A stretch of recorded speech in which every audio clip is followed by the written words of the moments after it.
हमारे चैनल में आप सभी का स्वागत है। बाबा गोरखनाथ जी और अन्नपूर्णा देवी की पावन कथा। भारतवर्ष की तपोभूमि में अनेक संत महात्माओं और देवी देवताओं ने जन्म लिया, जिन्होंने मानवता को धर्म, भक्ति और साधना का मार्ग दिखाया। इन्हीं महापुरुषों में से एक हैं योगियों में प्रवर्तक अद्भुत सिद्ध योगी बाबा गोरखनाथ जी।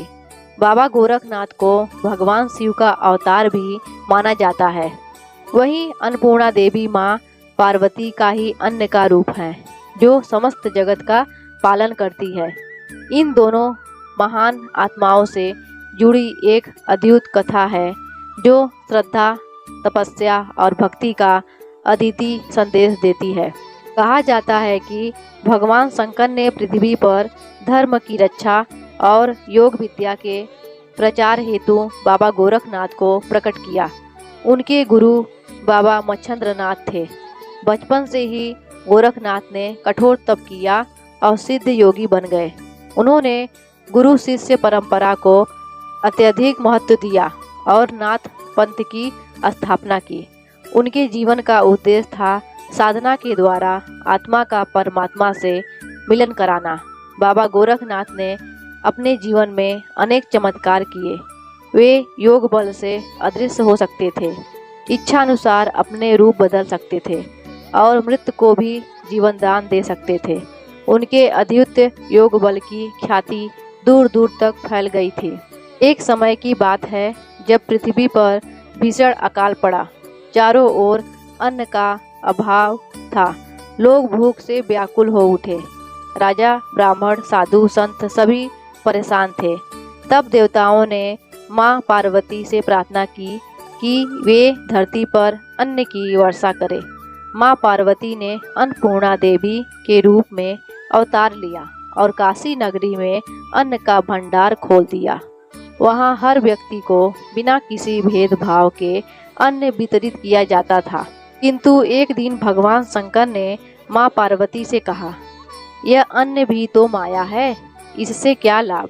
आत्मा को तो अन्न की आवश्यकता नहीं। माँ पार्वती को यह वचन प्रिय नहीं लगे। उन्होंने सोचा कि यदि अन्न माया है तो मैं अपना अन्न वितरण बंद कर दूंगी। जब अन्न ही नहीं रहेगा तब पता चलेगा कि इसकी आवश्यकता कितनी है। माँ ने अन्न वितरण को रोक दिया। फलस्वरूप संपूर्ण पृथ्वी पर फिर से दुर्भिक्ष फैल गया। इस समय बाबा गोरखनाथ घोर तपस्या में लीन थे। वे जानते थे कि अन्न केवल शरीर के पालन के लिए आवश्यक नहीं, बल्कि यह जीवन चक्र का आधार है। उन्होंने अपने योग बल से माँ अन्नपूर्णा देवी का आवाहन किया और धरती को अन्न संकट से उबारने का संकल्प लिया। कहा जाता है कि बाबा गोरखनाथ ने केवल एक मुद्रा में बैठकर बिना अन्न जल के कठोर तप किया। उनके तेज से समस्त दिशाएं दैदीप्यमान हो उठी। देवता भी उनकी तपस्या से प्रभावित हुए और माँ अन्नपूर्णा देवी के पास गए। माँ अन्नपूर्णा बाबा गोरखनाथ के तप से प्रसन्न हुई और प्रकट होकर बोली, वत्स, तुम्हारी तपस्या ने मुझे प्रसन्न किया है। मांगो, क्या वर चाहिए? बाबा गोरखनाथ ने विनम्रता से कहा, माँ, जब तक पृथ्वी पर प्राणी मात्र जीवित हैं, तब तक अन्न की कभी कमी न हो, सबके लिए अन्न सुलभ हो। माँ अन्नपूर्णा मुस्कुराई और वरदान दिया, जैसे सूर्य का प्रकाश सभी के लिए है, वैसे ही मेरा अन्न भी सबके लिए होगा। जो भी श्रद्धा से मेरा स्मरण करेगा, उसे कभी अन्न की कमी नहीं होगी। इसके बाद माँ अन्नपूर्णा ने अपने कमंडल से पृथ्वी पर अन्न की वर्षा की। खेत लहराने लगे, फसलें पकने लगी और चारों ओर हरियाली फैल गई। धरती फिर से समृद्ध हो गई। बाबा गोरखनाथ ने फिर लोगों को उपदेश दिया, अन्न को देवता समझो, अन्न का अपमान न करो। जो अन्न का आदर करता है वह सच्चे अर्थों से भक्त है। साधना और भक्ति तभी सफल होती है जब शरीर स्वस्थ हो, और शरीर का पोषण अन्न से होता है। उन्होंने योग साधना और अन्य साधना का गूढ़ रहस्य बताया। अन्न को शक्ति का स्रोत बताते हुए कहा कि जीवन में संयम और संतुलन आवश्यक है। बाबा गोरखनाथ और अन्नपूर्णा देवी की भक्ति परंपरा आज भी गोरखनाथ मठों में अन्नदान की परंपरा प्राचीन काल से चली आ रही है।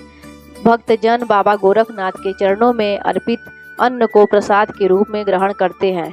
मां अन्नपूर्णा की पूजा विशेष रूप से काशी में की जाती है, जहां उनका विशाल मंदिर है। वहां यह विश्वास किया जाता है कि मां अन्नपूर्णा की कृपा से कोई भी भक्त भूखा नहीं रहता। यह कथा हमें सिखाती है कि अन्न का महत्व केवल शारीरिक भूख मिटाने में नहीं, बल्कि यह सामाजिक और आध्यात्मिक जीवन का भी आधार है।